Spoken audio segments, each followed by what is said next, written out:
सभी का आईबीएन आवाज में स्वागत है। मैं पीके राय। आज हम सासाराम शहर में मौजूद हैं।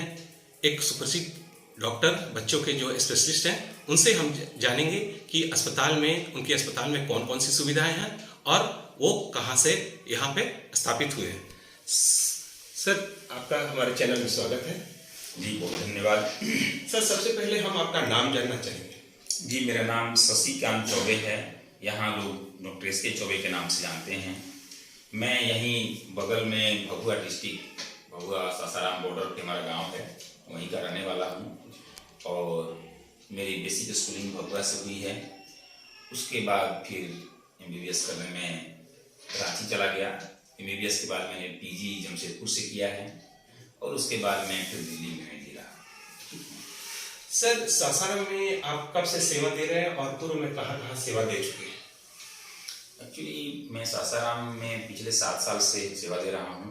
यहाँ मैं लगभग जून 2015 से शुरू किया हूँ प्रैक्टिस। इसके पहले मैं लगभग 7-8 साल दिल्ली में रहा और दिल्ली से यहाँ अपना इच्छा था कि गरीब बच्चों के लिए हम लोग कुछ काम किया जाए। उस मकसद से हम लोग यहाँ शिफ्ट हुए। सर, सासाराम में आने का आपका कोई खास मकसद? जी, बिल्कुल मकसद है। एक्चुअली अपनी इच्छा थी कि जो गरीब बच्चे, नवजात बच्चे हैं या सीरियस बच्चे हैं, जो पहले सामान्य स्थिति के लिए बनारस और पटना चले जाते थे और बीमारी में लगभग नवजात बच्चों की बीमारी में लाख 1.5 लाख का जो खर्च आ जाता था, तो अपना प्रयास था और है कि जिस बात के लिए बनारस में जाके लाख रुपया में इलाज होता है, उस बच्चे को यहाँ हम लोग 10,000 12,000 में बचा सके। इसी मकसद से हम लोग चले हैं यहाँ कि जो गरीब का बच्चा है कम से कम पैसे के अभाव में बीमारी से न तड़प जाए। सर, आपका जो अस्पताल है सेवा सदन बाल चिकित्सालय में बच्चों के लिए कौन कौन सी सुविधाएं हैं और क्या इमरजेंसी सुविधाएं भी उपलब्ध हैं?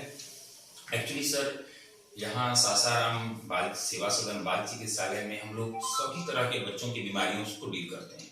ठीक है, जो सामान्य सर्दी, खांसी, बुखार, लैट्रिन, उल्टी,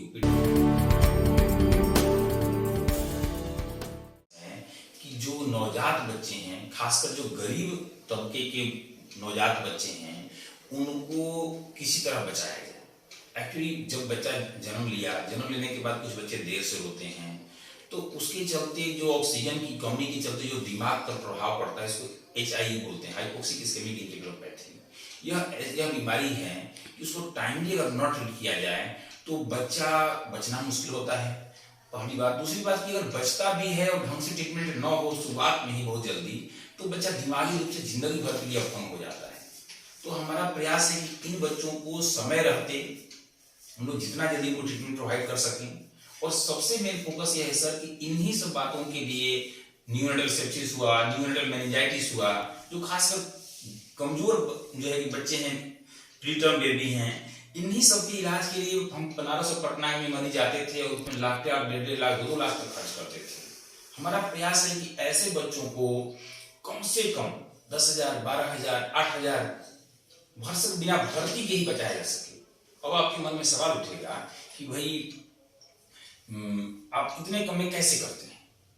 तो उसके लिए सर हमारा प्रयास है कि हम लोग 1-1 रुपया गरीब का बचा सकें। जैसे एक बच्चा जन्म के समय देर से रोता है, ठीक है, यह बच्चा अगर बनारस के या हमारे सासाराम के विरुद्ध के अगर वो अस्पताल में जाता है तो भर्ती के समय इसमें जो दवाई लिखी जाती है, यह उसका कीमत लगभग 4,000 होता है सासाराम के अगल बगल। अगर बनारस के अस्पताल में जाता है तो उसकी दवाई की कीमत 6,000-8,000 रुपया होता है। हमारे यहाँ प्रयास है कि उस जो बच्चे का इलाज है शुरुआती स्टेज में, उसकी दवाई की कीमत 1,000 रुपया से कम है।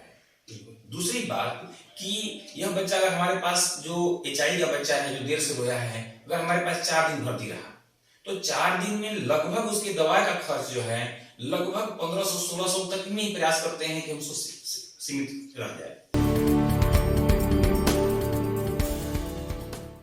बहुत बड़ी और अच्छी बातें हमें बताई। एक सर लास्ट सवाल हम आपसे पूछना चाहेंगे कि सर अभी सर्दी का मौसम शुरू हो चुका है, तो ऐसे में नवजात बच्चों के लिए क्या क्या गार्जियंस को सावधानी रखनी चाहिए? जी, ये बहुत अच्छा सवाल है आपका।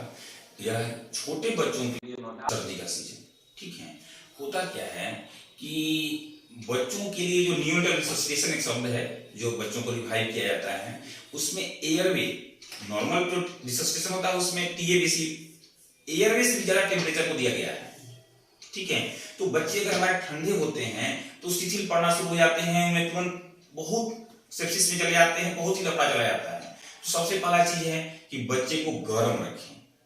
ठीक है, बच्चे को बहुत गर्म, बच्चे को कितना गर्म रहना चाहिए, जितना बच्चा माँ के पेट में गर्म था उतना उसको गर्म करके रखना है। उसमें टोपी, मोजा, प्लांट सब पहना के रखना है। और उसका पैर का तलवा हमको हमेशा छू के देखते रहना चाहिए, पैर का तलवा कितना गर्म रहना चाहिए, इतना उसका पेट गर्म हो। पहली बात। दूसरी बात सर, सबसे इंपॉर्टेंट बात यह है कि बच्चा जो जन्म के समय देर से रोया है, जन्म के समय सुस्त है, यह बहुत बड़ी बात होती है। इसमें हर एक मिनट और हर एक घंटा बड़ा कीमती होता है। ऐसे बच्चों में खासकर विशेष रूप से जाड़ा के दिन में तुरंत लेकर अस्पताल तक पहुंचना चाहिए ताकि उसको, उसके ब्रेन को बचाया जा सके। ठीक है, अन्यथा जाड़ा के दिन में ऐसे बच्चे बहुत ज्यादा सफर करते हैं। तीसरा की सामान्य बात है कि हम लोग बच्चों को बढ़िया से कपड़ा पहना के रखें। ठीक है, इतना करने से सफिशिएंट है। हम बोतल से दूध नहीं पिलाना चाहिए। बोतल फीडिंग से एक बात बता रहा हूं सर कि हम लोग टेक्स्ट बुक में एक लाइन लिखा हुआ है कि जिस बच्चे को हम सामान्य माँ के छाती से दूध पिला रहे हैं उसके कंपैरिजन में जिस बच्चे को बोतल से दूध पिला रहे हैं उस बच्चे में लूज मोशन के चांसेस 13.5 गुना ज्यादा होते हैं और लोअर रेस्पिरेटरी इन्फेक्शन यानी कि निमोनिया होने के चांसेस